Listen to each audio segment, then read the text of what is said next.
الحمد لله رب العالمين والعاقبة للمتقين والصلاة والسلام على سيد الأنبياء والمرسلين أما بعد فأعوذ بالله من الشيطان الرجيم بسم الله الرحمن الرحیم۔ زندگی گزارنے کا طریقہ کیا ہے؟ آج ہم اس کے اوپر نبی کریم صلی اللہ علیہ وآلہ وسلم کی ایک حدیث پڑھیں۔ نبی کریم صلی اللہ علیہ وسلم سے ایک صحابی نے سوال کیا کہ اے اللہ کے محبوب، اسلام کیا ہے؟ تو آپ صلی اللہ علیہ وآلہ وسلم نے جواب دیا کہ اسلام میٹھا بول بولنا اور دوسروں کو کھانا کھلانا۔ میٹھے بول سے مراد میٹھا بول بولنا، نرمی سے بات کرنا، صبر کرنا، معاف کرنا، درگزر کرنا، یہ سب اس کے اندر شامل ہے۔ اور دوسرا کھانا کھلانا۔ کھانا کھلانے سے مراد صرف کھانا نہیں بلکہ سخاوت کرنا اور دوسروں کی مدد کرنا اور جس قدر ممکن ہو دوسروں کے کام۔ پہلا آپ نے ارشاد فرمایا کہ میٹھا بول بول۔ آپ ساری دنیا کے شہد جمع کر لیں، ان کے اندر اتنی مٹھاس نہیں ہوگی جتنی مٹھاس آپ کے زبان کے ایک میٹھے بول میں ہوگی۔ اور آپ ساری دنیا کے سمندر کا پانی جمع کر لیں، ان کے اندر اتنی کڑواہٹ نہیں ہوگی جتنی کہ زبان کے ایک کڑوے بول کے اندر کڑواہٹ۔ اس لیے نبی کریم صلی اللہ علیہ وآلہ وسلم نے ارشاد فرمایا کہ میٹھا بول بولیں، نرمی کے ساتھ بات کریں، خصوصاً اپنے گھر والوں سے، اپنے والدین سے، اپنے بیوی بچوں سے، خامد بیوی کے ساتھ آرام سے نرمی سے بات کریں، بیوی خامد کے ساتھ عزت سے بات کریں، اولاد والدین کی عزت کا احترام کرتے ہوئے نرمی سے بات کریں، والدین اپنی اولاد کے ساتھ پیار کے ساتھ بات کریں۔ ان رشتوں کے ساتھ نرمی سے بات کرنا، میٹھا بول بولنا سمجھ لیں کہ فرض عین ہے۔ اور ان قریبی رشتہ داروں سے کڑوے بول سے بچنا، آپ سمجھ لیں کہ آپ کے لیے کڑوے بول سے بچنا فرض عین ہے۔ اس کی وجہ سے ہماری زندگی تباہ ہو جاتی ہے۔ اس لیے نبی کریم صلی اللہ علیہ وآلہ وسلم کی ان دو باتوں پر عمل کریں۔ دوسرا آپ نے بتایا کہ کھانا کھلانا، سخاوت کرنا۔ نبی کریم صلی اللہ علیہ وآلہ وسلم کے سامنے ایک فقیر آیا تو اس نے آپ سے کہا کہ اے اللہ کے محبوب، مجھے کچھ کھانے کے لیے چاہیے۔ تو آپ نے فرمایا کہ اے اللہ کے بندے، میرے پاس تو ابھی کچھ نہیں۔ تو اس فقیر نے کہا کہ اے اللہ کے محبوب، میں یہ دکان والے سے لے لیتا ہوں، آپ بعد میں ان کو ادا کر دیں۔ حضرت عمر رضی اللہ تعالیٰ عنہ پیچھے بیٹھے تھے۔ آپ نے اس فقیر کو کہہ دیا کہ ٹھیک ہے، آپ لے لیں، میں بعد میں ادا کر دوں۔ حضرت عمر رضی اللہ تعالیٰ عنہ آئے اور کہا کہ اے اللہ کے محبوب، یہ کون سا انصاف ہے؟ اگر تو آپ کے پاس مال ہے پھر آپ خرچ کریں، اللہ کے راستے میں خوب خرچ کریں۔ اگر آپ کے پاس ہے ہی نہیں تو یہ کون سا انصاف ہے کہ دوسروں کا بوجھ بھی اپنے سر پر اٹھا لیں؟ تو دوسری طرف ایک اور صحابی بیٹھے، حضرت عبداللہ بن حذیفہ رضی اللہ تعالیٰ۔ انہوں نے کہا کہ اے اللہ کے محبوب، آپ کھینچ کے رکھیں اور اللہ کے معاملے میں خرچ کرنے سے نہ ڈریں اور اللہ سے کمی کا بھی ڈر نہ کریں۔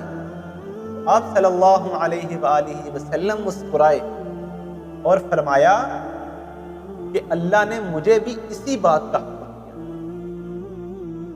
تو تو اللہ رب العزت کو سخاوت پسند ہے، اللہ سخی سے محبت کرتا ہے، اور سخی اللہ کے ہاں وہ ہے جو اپنے گھر دسترخوان بچھانے سے پہلے ان گھروں کا سوچے کہ جن میں چولہا نہیں جل رہا، اور اللہ کے ہاں سخی وہ ہے جو اپنی بیٹی کا گھر آباد کرنے سے پہلے، اپنی بیٹی کے ہاتھ پیلے کرنے سے پہلے ان گھروں کا سوچے کہ جن کی بیٹیوں کے بال چاندی بن جائیں، ان کے والدین غریبی کی وجہ سے عزت کے ساتھ ان کو رخصت نہیں کر سکتے۔ اللہ کو سخی ایسا پسند ہے۔ امام زین العابدین کا جب انتقال ہوا اور جب ان کو غسل دینے لگے تو لوگوں نے دیکھا کہ ان کی کمر پر بوریوں کے نشان ہے، بوریوں کے، تو لوگ حیران رہ گئے۔ انہوں نے تو شاہی زندگی گزاری تھی، اللہ نے ان کو بہت رزق دیا تھا، لیکن ان کی گردن پر بوریوں کے نشان دیکھ کر لوگ حیران رہ گئے۔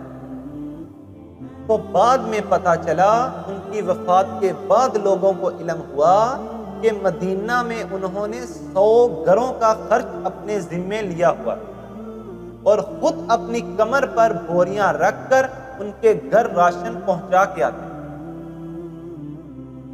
ان کی زندگی میں کسی کو پتہ ہی نہیں تھا کہ ہمارا، لوگوں کو پتہ ہی نہیں تھا کہ ہمارا خرچ کون اٹھا رہا۔ اللہ کو ایسی سخاوت پسند۔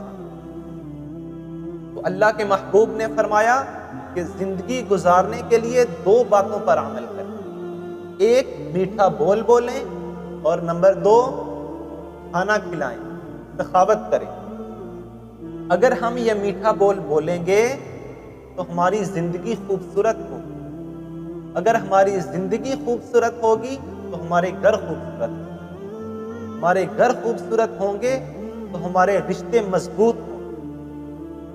آج ہم اچھا گھر بناتے ہیں کہ ہماری زندگی خوبصورت ہو، اچھی گاڑی لیتے ہیں کہ ہماری زندگی خوبصورت ہو، اور اچھی گھڑی، اچھا کپڑا، دنیا کی ہر چیز ہم لیتے ہیں، کیوں؟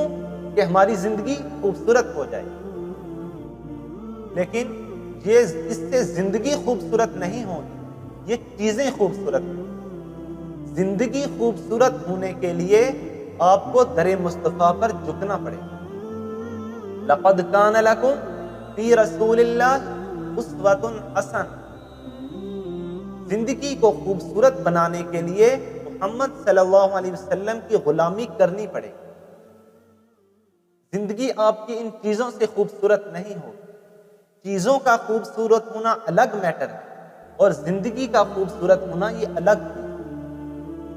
اس لیے زندگی کو خوبصورت بنانے کے لیے آپ در مصطفیٰ پر جھکیں، آپ کی بتائی ہوئی باتوں پر عمل کریں۔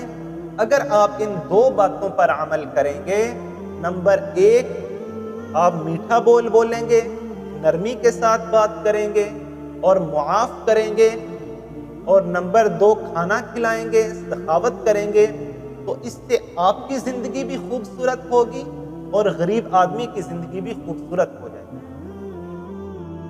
اگر ناگواری آپ کو گزرے تو آپ صبر کریں، کوئی زیادتی ہو جائے آپ معاف کریں، اس سے زندگی خوبصورت ہوگی، امیر آدمی کی بھی اور غریب آدمی۔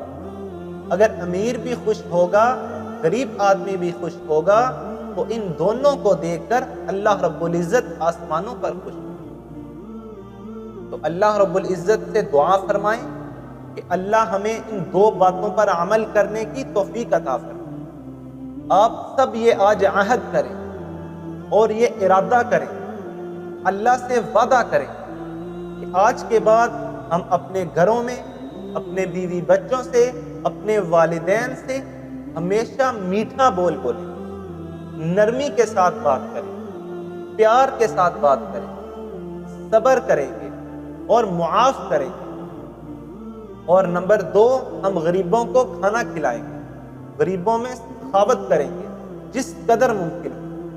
آج تو ہمارے پاس اگر کوئی فقیر آ جائے تو ہم پہلے اس کو غور سے دیکھتے ہیں کہ یہ مستحق بھی ہے یا نہیں۔ ایسا نہیں، آپ اس کو دے دیں، جس قدر آپ کو اللہ نے دیا ہے آپ اللہ کے راستے میں خرچ کریں۔ اگر وہ مستحق ہے تب بھی دیں، اگر وہ مستحق نہیں ہے آپ تب بھی اس کو دیں، تو اللہ رب العزت آپ کو وہ بھی دے گا جس کے آپ مستحق ہیں، اور اللہ آپ کو وہ بھی دے گا جس کے آپ مستحق نہیں۔ تو آج سے یہ ارادہ کریں، یہ عزم کریں کہ آپ نبی کریم صلی اللہ علیہ وآلہ وسلم کی ان دو باتوں پر عمل کریں۔ اللہ رب العزت سے دعا ہے کہ اللہ ہم سب کو ان دو باتوں پر عمل کرنے کی توفیق عطا کرے۔